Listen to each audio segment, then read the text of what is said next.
You want to support Roland Martin Unfiltered? Be sure to join our Bring the Funk fan club. Every dollar that you give to us supports our daily digital show. There's only one daily digital show out here that keeps it black and keep it real as Roland Martin Unfiltered. Support the Roland Martin Unfiltered daily digital show by going to RolandMartinUnfiltered.com. You can make this possible. Folks, Breonna Taylor, 26 years old, EMT in Louisville. She wanted to be a nurse. She was out there working on behalf of the people who were impacted by COVID-19. Well, on March 13th, she was in her apartment with her boyfriend. Around midnight, cops busted into the apartment. Her boyfriend, not knowing who they were, began to fire shots at them. More than 20 bullets were fired by the cops. When it all was done, Breonna Taylor was dead. Last month, her family filed a wrongful death lawsuit against the Louisville Police Department who executed the search. This is what the Washington Post, this is a story by Erin Haynes in partnership with the Washington Post, wrote. She's with the 19th, which is an organization, journalism organization focused on women's issues. Look at this, folks, here. This is actually stunning. According to the lawsuit, filed April 27th, Louisville police executed a search warrant at Taylor's home, looking for a man who did not live in Taylor's apartment complex and had already been detained when officers came to Taylor's apartment after midnight. Taylor's boyfriend, Kenneth Walker, was also in the apartment and, according to the lawsuit, shot at officers when they attempted to enter without announcing themselves. The lawsuit alleges that police fired more than 20 rounds of ammunition into the apartment. This, Amisha, is a stunning story. To look at the details that you're executing a warrant for a guy who doesn't live in the complex. They then find out that the guy who they were looking for was already in police custody. She's dead, 26. No one has talked to her mother to explain what the hell happened.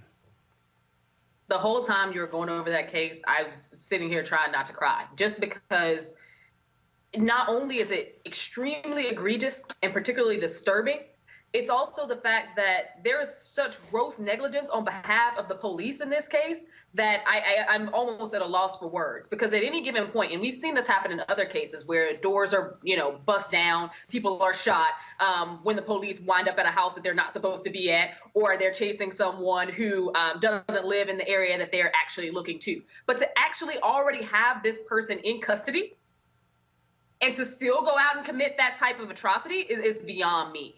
To fire that many rounds, my heart goes out to this young woman's mother, because this is something that was completely preventable. And I'm just wondering at this point, what happens? Where do we go from here? Where's the accountability for this policing entity? Where's the accountability for the officers on the scene? Where's the accountability for those who sent them to that address? Where's the accountability for the entire department who should have known where this guy was?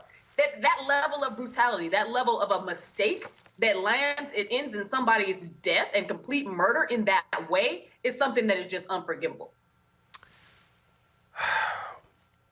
Kelly, we'll read this here. Go back to my iPad. None of the officers involved have been charged in connection with the shooting. Walker, her boyfriend, a licensed gun owner who was not injured in the incident, was arrested and faces charges of first-degree assault and attempted murder of a police officer.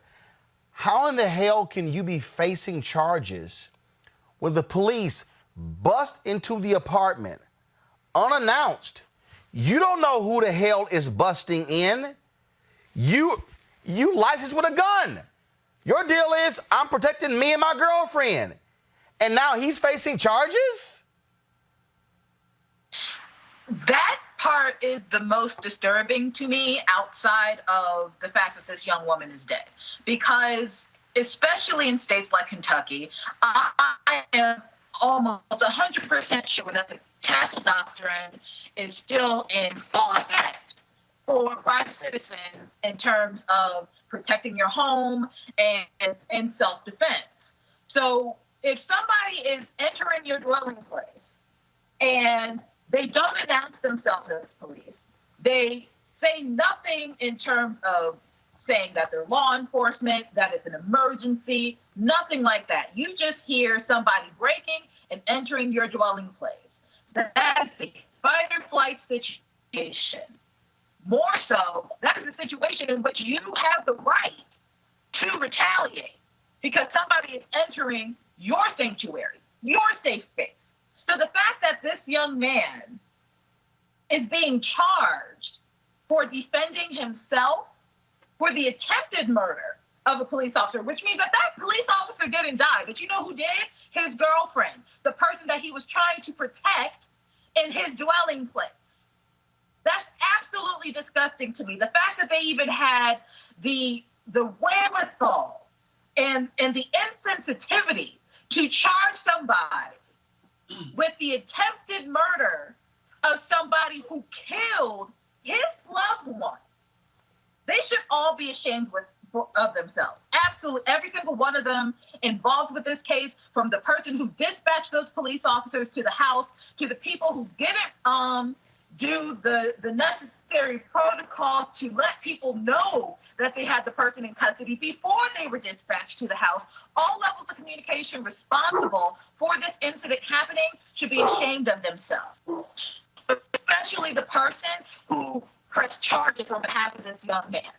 Because all he was doing is what a white person would have done should somebody try to go into their dwelling place. Malik, police officer or not. Malik, not sure if I've seen the NRA stand up for this gun owner.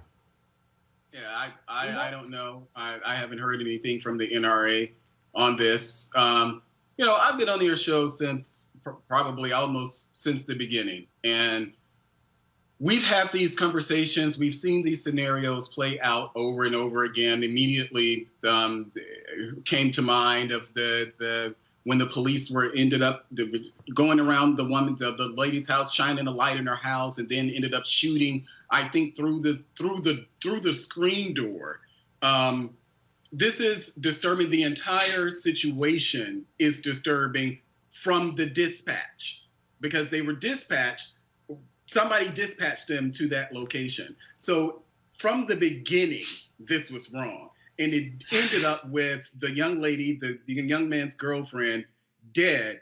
But what else are you supposed to do? It kind of reminds me of what we were talking about with Ahmaud's death. What are you supposed to do when you see someone, you're running down the street, you're looking at them, a truck in the middle of the road, and you see someone with a gun? What are you supposed to do? What are you supposed to do, Trayvon Martin, when you're walking and you see some suspicious old-looking man following behind you, and you have Arizona tea and Skittles in your hand? What are you supposed to do when you're sitting in your house and you hear that people, or you feel as if people are breaking into your home?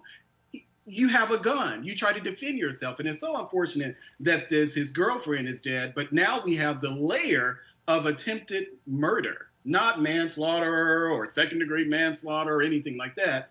Attempted murder. I'm hoping that there's a similar public outrage to this. And I'll just say, whether you are Black, white, Asian, Hispanic, or whatever, the police should not come to your home and do what they did. They should not come home to your home and kill the people who are in your own house. So it's unacceptable at all levels. And the fact that we continue to hear these type of story of police abuses, because that's what this is, of police abuses, it's sad, it's disturbing, it's unfortunate, and I wish we weren't here. Folks, about 9 p.m.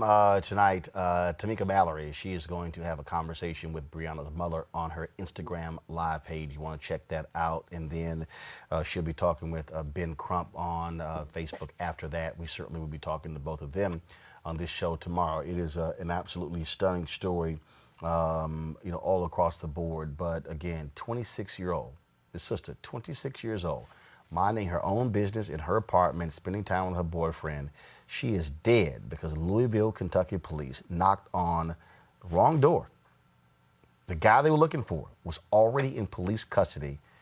And the fact that this took place on March 13th, and here we are almost 2 months later, and not a single police officer has been disciplined for the death of Breonna Taylor. That, folks, is absolutely stunning. And I would love to hear the NRA why they're not standing up with a boyfriend.